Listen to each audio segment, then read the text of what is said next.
शीतला अष्टमी की कथा। श्री गणेशाय नमः। एक बार शीतला माता ने सोचा कि चलो आज देखूं कि धरती पर मेरी पूजा कौन करता है, कौन मुझे मानता है। यही सोचकर शीतला माता धरती पर राजस्थान के डुंगरी गांव में आई और देखा कि इस गांव में मेरा मंदिर नहीं है, ना ही मेरी पूजा होती है। माता शीतला गांव की गलियों में घूम रही थी। तभी एक मकान के ऊपर से किसी ने चावल का उबला पानी नीचे फेंका। वह उबलता पानी शीतला माता के ऊपर गिरा, जिससे शीतला माता के शरीर में फफोले छाले पड़ गए। शीतला माता के पूरे शरीर में जलन होने लगी। शीतला माता गांव में इधर उधर भाग भाग के चिल्लाने लगी, अरे मैं जल गई, मेरा शरीर तप रहा है, जल रहा है, कोई मेरी सहायता करो। लेकिन उस गांव में किसी ने शीतला माता की सहायता नहीं की। वहीं अपने घर के बाहर एक कुम्हारन महिला बैठी थी। उस कुम्हारन ने देखा कि अरे यह बूढ़ी माई तो बहुत जल गई है, उसके पूरे शरीर में तपन है, इसके पूरे शरीर में फफोले पड़ गए हैं, यह तपन सहन नहीं कर पा रही है। तब उस कुम्हारन ने कहा कि हे माँ, तुम यहाँ आकर बैठ जा, मैं तेरे शरीर में पानी डालती हूँ। कुम्हारन ने उस बूढ़ी माई पर खूब ठंडा पानी डाला और बोली, हे माँ, मेरे घर में रात की बनी हुई राबड़ी रखी है, थोड़ा दही भी है, तू दही राबड़ी खा ले। जब बूढ़ी माई ने ठंडी ज्वार के आटे की राबड़ी और दही खाया तो उसके शरीर को ठंडक मिली। तब उस कुम्हारन ने कहा, आजा बैठ जा, तेरे सिर के बाल बहुत बिखरे हैं, ला मैं तेरी चोटी गूंथ देती हूँ। और कुम्हारन माई की चोटी गूंथने के हेतु कंघी बालों में करती रही।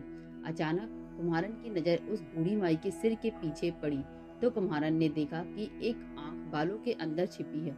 यह देखकर वह कुम्हारन डर के मारे घबरा कर भागने लगी। तभी उस बूढ़ी माई ने कहा, रुक जा बेटी, तू डर मत, मैं कोई भूत प्रेत नहीं हूँ, मैं शीतला देवी हूँ। मैं तो इस धरती पर देखने आई थी कि मुझे कौन मानता है, कौन मेरी पूजा करता है। इतना कहकर माता चार भुजा वाले हीरे जवाहरात के आभूषण पहने, सिर पर स्वर्ण मुकुट धारण किए हुए अपने असली रूप में प्रकट हो गई। माता के दर्शन कर कुम्हारन सोचने लगी कि अब मैं गरीब इन माता को कहाँ बिठाऊं।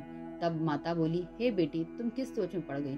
तब उस कुम्हारन ने हाथ जोड़कर आंखों में आंसू बहते हुए कहा, हे माँ, मेरे घर में तो चारों तरफ दरिद्रता बिखरी हुई है, मैं आपको कहाँ बिठाऊं। मेरे घर में ना तो चौकी ना बैठने का आसन ही है। तब शीतला माता प्रसन्न होकर उस कुम्हारन के घर पर खड़े हुए गधे पर बैठकर एक हाथ में झाड़ू और दूसरे हाथ में डलिया लेकर उस कुम्हारन के घर की दरिद्रता को झाड़कर डलिया में भरकर फेंक दिया और उस कुम्हारन से कहा, हे बेटी, मैं तेरी सच्ची भक्ति से प्रसन्न हुई हूँ, अब तुझे जो भी चाहिए मुझसे वरदान मांग लो। तब कुम्हारन ने हाथ जोड़कर कहा, हे माता, मेरी इच्छा है अब आप इसी डुंगरी गांव में स्थापित होकर वहीं निवास करें, और जिस प्रकार आपने मेरे घर की दरिद्रता को अपने झाड़ू से साफ कर दिया, ऐसे ही आपको जो भी भक्त होली के बाद की सप्तमी को भक्ति भाव से पूजा कर अष्टमी के दिन आपको ठंडा जल, दही व बासी ठंडा भोजन चढ़ाए, उसके घर की दरिद्रता को दूर करना एवं पूजा करने वाली महिला का अखंड सुहाग रखना, उसकी गोद हमेशा भरी रखना।